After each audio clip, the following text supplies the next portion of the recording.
ตั้งแต่สมัยปู่ทวดของปู่ที่เพิ่นยังเป็นหนุ่มตอนนั้นยังบ่มีถนนคอนกรีตมีแต่ถนนดินแดงขรุขระเฮ็ดให้การเดินทางแต่ละเที่ยวนั้นยากลำบากอยู่หลายยิ่งตอนฝนตกหนักทำให้น้ำไหลลงทุ่งนาถนนกะเละจนรถจักรยานสมัยโบราณเบิดแห่งสิแล่นแต่ก็มีอยู่จุดหนึ่งของหมู่บ้านที่เขาว่ากันว่าเป็นที่คึกคักเพราะเป็นสี่แยกหลักที่คนจะไปตลาดไปวัดไปทุ่งนาหรือใช้ข้ามไปยังบ้านอีกฝั่งก็ต้องผ่านตรงนี้คุมือแหลกเริ่มเดิมที่สี่แยกนี้บ่ได้มีชื่อเสียงอย่างพิเศษแค่เอิ่นว่าสี่แยกห้วยแดงเพราะน้ำในห้วยออกสีแดงยามฝนตกน้ำก็ขุ่นคลายเลือดพอฝนแล้งน้ำก็แห้งไหลเอื่อยๆแต่สีมนแปลกตาบรรยากาศวังเวงตกกลางดึกบ่มีรถแล่นผ่านมีแต่เสียงกบเสียงเขียดลมพัดผ่านหญ้าริมทางพัดเอาบรรยากาศวงเวงเข้ามาแทนจนกระทั่งวันหนึ่งเรื่องสยองทำให้ชาวบ้านสะพรึงก็ได้เกิดขึ้นมันเป็นช่วงงานบุญเดือน10ที่วัดท้ายหมู่บ้านมีหมอลำจัดเต็มคาราเบลตั้งเวทีใหญ่ๆมีพ่อแม่พี่น้องใส่สุดสวยรอมาเบิ่งหมอลำกันคึกคักคนหนุ่มสาวก็มาเต้นมาม่วนมานั่งโซนหน้าฮานหมอลำสาวๆพากันใส่ผ้าถุงปนกระโปรงสั้นทาแก้มแดงตามสไตล์ยุคเก่ามีไฟเวทีสีสันสาดไปมาบรรยากาศสนุกสนานทว่าสำหรับนิดเด็กสาวหน้าตาดีอายุบ่ถึง20 ปีเธอแต่งตัวหวานๆมาพร้อมกับแฟนนุ่มหน้าตาท่าทางดีแต่ก็เบิ่งเหมือนมีเรื่องทะเลาะเบาะแว้งกันระหว่างเบิ่งหมอลำด้วยความหึงหวงหรือเหตุใดก็บ่มีไผฮู้ฟังเสียงเถียงกันแบบงึมงำพอเวทีหมอลำปิดคนอื่นก็เริ่มทยอยแยกย้ายกันกลับบ้านแต่นิดกับแฟนก็ยังมึนตึงใส่กันอยู่แฟนเพิ่นเลยกระซากแขนบอกให้กลับบ้านเดี๋ยวนี้เฮ็ดท่าเขียดใส่จนนิดขมวดคิ้วแต่ก็ยอมขึ้นมอเตอร์ไซค์ไปนำพอเวลานี้มันก็ดึกแล้วบ้านก็อยู่ไกลเกือบ30 กิโล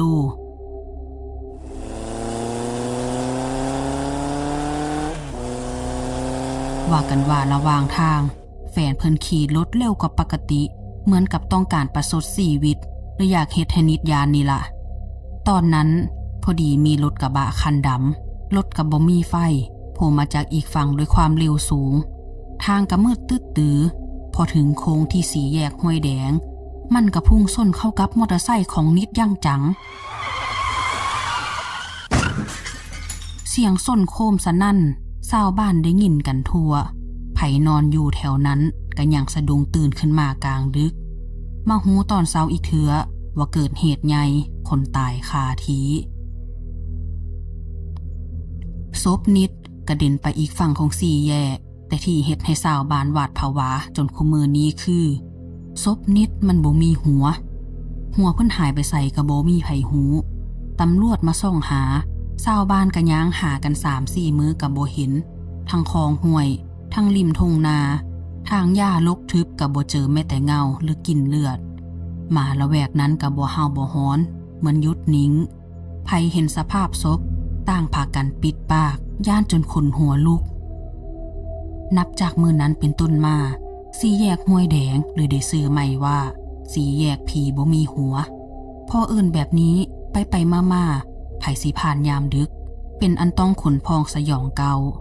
ถึงแม้สิพากันตั้งศาลเพิ่นไว้ตรงขอบสี่แยกเพื่อส่งเคราะห์ดวงวิญญาณแต่พอเอาเข้าอีหลีศาลนั้นก็เฮ็ดทีท่าสยองคือเก่าพอหัวพระข้างในก็หายไปคือกันตอนกลางดึกที่เงียบสนิทบางคนได้ยินเสียงแม่หญิงคนเบาๆใกล้ศาลว่าเฮายังบ่ได้หัวขึ้นหลังเหตุการณ์สูญเสียของนิดผ่านไปแค่ปีเดียวสี่แยกนี้ก็ฆ่าชีวิตเด็กแว้นอีก 2-3 คนชนกันเองตายอนาถแถมบางปีมีรถยนต์เสียหลักพุ่งชนต้นไม้ข้างทางตรงโค้งก่อนสี่แยกคนขับคอหักคาที่โดยบ่มีไผเข้าช่วยได้ทัน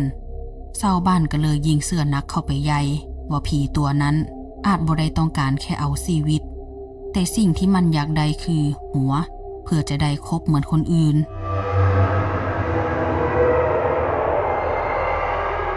หลายคนเคยเล่าในวงเล่าสุมไฟช่วงหนาวๆว่าพอขี่มอเตอร์ไซค์ผ่านสี่แยกตอนค่ำๆดึกๆก็เห็นเหมือนเงาไม่ยิ่งผมยาวยืนอยู่กลางถนนเงานั้นก้มหน้าตลอดเหมือนกำลังหาของตกแสงไฟหน้ารถส่องไปเห็นเสื้อเพิ่นขาดลุงลิงมีรอยเลือดเปื้อนพอคนขี่รถกำลังจะบีบแต่ไล่หรือเอิ้นถามเพิ่นก็หายวับไปเลยพอหันไปมองกระจกหลังอีกเถือก็เห็นเหมือนมีเงาล้างขึ้นซ้อนท้ายแต่บ่มีหัวพอสะบัดหน้าหันเบิ่งสัดๆเงานั้นก็หายไปปีที่4หลังจากนิดตายมีวัยรุ่นกลุ่มหนึ่งในหมู่บ้านไกลๆเป็นพวกชอบลองของมักไปหาที่เฮี้ยนๆตามคำเล่าลือเอามาทำคลิปลงโซเชียลอวดหมู่กลุ่มนี้ประกอบด้วยโตนไอเหมาไอจิวแล้วก็สาวอีกคนนึงที่เป็นแฟนของโตนชื่อบิวพวกเขาพากันขึ้นรถกระบะขับผ่านตอนตี 2แล้วก็เปิดไลฟ์สดเฮ็ดท่าทางหัวเราะเยาะเย้ยแล้วก็ว่าบ่มีหยังดอกบ่มีหยังเฮ็ดให้พวกเฮาตายได้ดอกไอเมาก็หัวเราะคิกคักพูดล้อเลียนว่าเอ้าอย่าพูดจังซั่นเดี๋ยวหัวก็ลุดนำกันเบิดดอกแล้วทุกคนก็หัวเราะเหมือนเป็นมุกขำขันในคลิปบันทึกไว้ว่าระหว่างที่กองจับบรรยากาศมันก็มืดอีหลีมีแสงไฟหน้ารถแต่ก็บ่สว่างพอสิเห็นสองข้างทางได้เต็มตาจนถึงวินาทีหนึ่งกองจับภาพมีหญิงสุดขาวเปื้อนเลือดผมยาวปกบายืนอยู่กลางถนนในระยะไกลหลายทั้งที่ก่อนหน้าบ่มีไผยืนอยู่ตรงนั้นเลยไอจิ๋วที่ถือโทรศัพท์อยู่ก็ร้องเอะอะให้โตนหยุดรถโตนเบรกกระทันหันจนยางรถปัดเกิดเสียงเอียดดังลั่นภาพในไลฟ์เห็นแม่หญิงคนนั้นกำลังก้มหน้าอยู่นิดนึงแล้วเพิ่นก็เงยหน้ามาช้าๆแต่สิ่งที่ทุกคนเห็นคือเพิ่นบ่มีหัวบ่มีข้อมีแต่บ่าเปื้อนเลือดและก็เส้นผมระโยงระยางคล้ายโดนฉีกขาด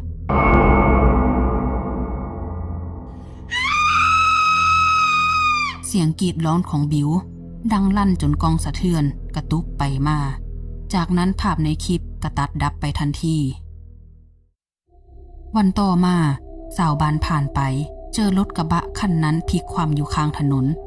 คนขับและหมู่ทุกคนเสียชีวิตอย่างน่าสยดสยองข้อหักบ้างหัวแตกบ้างในรถมีรอยเลือดและเศษกระจกเกลื่อนตำรวจก็แปลกใจว่ารถวิ่งตรงๆถนนโล่งแท้ๆเป็นหยังคือเกิดอุบัติเหตุแห่งขนาดนี้ร่องรอยบนถนนก็บ่มีลักษณะเหมือนเบรกยาวโค้งก็บ่ได้โค้งหลายถึงตอนสอบถามชาวบ้านรอบๆก็มีคนบอกว่าช่วงเวลานั้นเขาได้ยินเสียงกรีดแต่พอออกมาเบิ่งก็เห็นแสงไฟแวบเดียวและก็เงียบสนิทข่าวเรื่องกลุ่มวัยรุ่นตายคารถยิ่งตอกย้ำความเฮี้ยนของสี่แยกผีบ่มีหัวเข้าไปอีกระยะต่อมาชาวบ้านบางคนถึงขนาดเอาเทียนไขธูปขันน้ำมนต์มาตั้งบูชาริมสี่แยกพ่อบอกกาเดินผ่านตอนดึกๆแล้วถ้าต้องการผ่านอีหลีก็ต้องพนมมือไหว้ก่อนผ่านไปเพื่อขออนุญาตดวงวิญญาณหรืออีหยังก็ตามที่สิงสถิตอยู่ตรงนั้นบางคนสั่นยานจนบอกว่าถ้าเลือกได้ก็ขออ้อมไปใช้เส้นทางอื่นสิดีกว่าแม้มันสิไกลเพิ่มอีกเป็น10 กิโลก็ตามมีแม่ค้าขายลอตเตอรี่อยู่คนนึงชื่อป้าน้อยเพิ่นมาเปิดแผงขายใกล้ๆศาลเพราะตรงนั้นเป็นจุดที่คนผ่านค่อนข้างหลายในเวลากลางวัน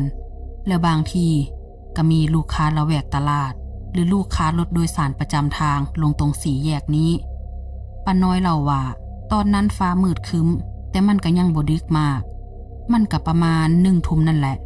มีแม่หญิงคนนึงเดินมาหยุดอยู่หน้าร้านลอตเตอรี่ของป้าน้อยเพิ่นตัวซีดใส่เสื้อสีขาวเปื้อนคล้ายโคลนผสมเลือดผมยาวลงมาเกือบถึงเอวที่น่าสังเกตก็คือตั้งแต่ส่วนไหล่ขึ้นไปเหมือนเป็นเงาเลื่อนล่างคล้ายบ่มีหัวแต่พอเพ่งมองอีกเถือก็เป็นแม่หญิงธรรมดาคนหนึ่งที่เหมือนเอาผมปิดหน้าเบิดจึงมองบ่เห็นหน้า แม่หญิงคนนั้นก้มลงช้าๆแล้วหยิบลอตเตอรี่เลข444ขึ้นมาแล้วก็พูดด้วยเสียงเบาวิวว่าเอาเลขนี้ให้แน่จ้าป้าน้อยขนหัวลุกวาบเลยแล้วหันไปหยิบโพยหวยมาให้แต่พอเงยหน้าขึ้นมาลูกค้าคนนั้นก็หายไปแล้วทิ่มไว้แค่กลิ่นข้าวเลือดจางๆเหมือนอยู่ในโรงฆ่าสัตว์ป้าน้อยก็ตกใจจนบอกเพื่อนแม่ค้าคนอื่นว่าต่อไปนี้สิปิดร้านก่อน2 ทุ่มข่อยบ่กล้าอยู่ดึกแล้วนอกจากเหตุการณ์ลี้ลับเหล่านี้ยังมีเรื่องชวนขนหัวลุกอีกดิเรื่องมันมีอยู่ว่ามีอยู่ครอบครัวหนึ่งชื่อครอบครัวตาสวัยเขามีลูกชายชื่อตอมอายุราวๆ10 ขวบนี่ละเมื่อนั้นตาสวัยพาตอมซ้อนมอเตอร์ไซค์กลับจากตลาดตอนพบค่ำพอใกล้ถึง4 แยกตอมมันก็บอกพ่อว่าพ่อมีเอ่ยไม่ยิ่งยืนอยู่กลางถนนเพิ่นบ่มีหัวน้ำแหละตาสวัยกระแทบสะบัดรถล้มเป้าเล็งเครื่องผ่าน4 แยกนั้นโดยบ่คิดสิหันกลับไปเบิงแล้วลูกเพิ่นก็เว้าอีกว่าเอ้ยคนนั้นเพิ่นโบกมือเรียกเหมือนอยากขึ้นรถนำเฮาได้พอตอมก็บอกอีกว่าหนูเห็นเพิ่นถืออีหยังบางอย่างเป็นก้อนเลือดแดงๆพอตาสวัยได้ยินจังซั้นเพิ่นก็ฟ้าวบิดรถกลับเฮือนไปเลยเมื่อกลับถึงเฮือนคืนนั้นตาสวัยเพิ่นฝันประหลาดฝันเห็นแม่หญิงคนเดิมใส่เสื้อสีขาวมานั่งอยู่ปลายเตียงเพิ่นเด้แล้วก็จ้องมาที่เพิ่นพอตาสวัยตื่นขึ้นมาเพิ่นละรู้สึกว่ารอบห้องเพิ่นเย็นบูบวาบเหมือนมีไผมาจ้องมามองแหละส่วนหมู่บ้านฝั่งใต้4 แยกก็มีเรื่องของลุงทองเพิ่นเป็นคนบ่ย้านผีเพราะเคยไปรบสมัยชายแดนเคยเจอศพเกลื่อนสนามรบเคยนอนกลางป่าได้ลุงทองกับเล่าว่า4 แยกห้วยแดงนี่มีอีหยังบางอย่างเป็นตาย้านหลายกว่าที่เจอในสนามรบอีกเด้มันก็คือคนตายบ่มีหัวพลังงานของเพิ่นก็คือความอาฆาตแห้งลุงทองเพิ่นเคยลองไปนั่งซุ่มตอนประมาณ5 ทุ่มที่ริมทางไกลๆ4 แยกเพิ่นก็เอาไฟฉายติดมือไปกระบอกหนึ่งบอกว่าสิมาพิสูจน์ก็นั่งหลบอยู่ในพงหญ้าส่องไฟฉายไปมาครึ่งชั่วโมงแรกก็บ่มีหยังเด้แต่พอถึงเที่ยงคืนได้ยินเสียงเหมือนคนลากโซ่หรือคูดอีหยังบางอย่างบนพื้นถนนดัง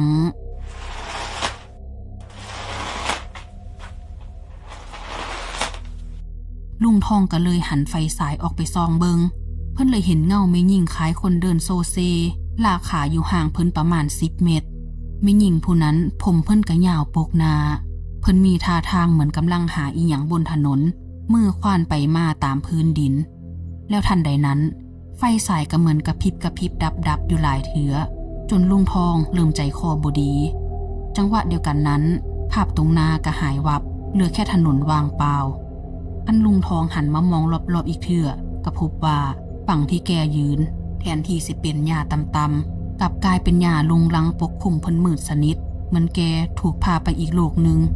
และก็มีกลิ่นเหม็นเน่าโชยมาจากข้างหลังเพิ่นนำเด้พอลุงทองหันกลับไปเบิ่งก็เจอกับร่างแม่หญิงบ่มีหัว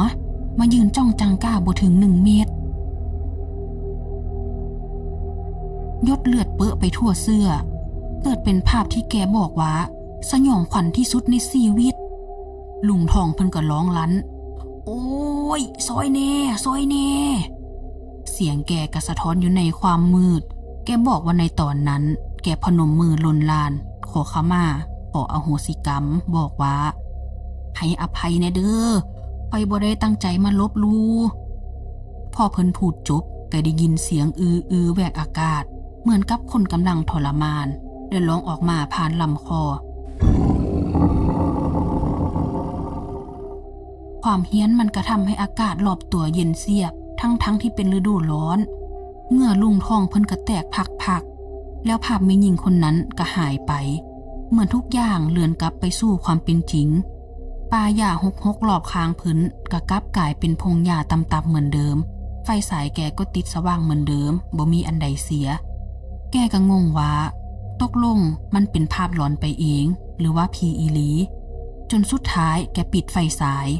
แล้วก็วิ่งหนีหัวซุกหัวซุนกลับไปทางบ้านคนเฒ่าคนแก่บ้านห้วยแดงบางส่วนก็เล่าว่ามันบ่แม่นผีธรรมดามันคือผีผู้หาย คือผีที่มีแห้งอาฆาตสูงพอตายโหงตายพิษธรรมศาสตร์แถมหัวก็ยังบ่ได้คืนให้เจ้าของอีก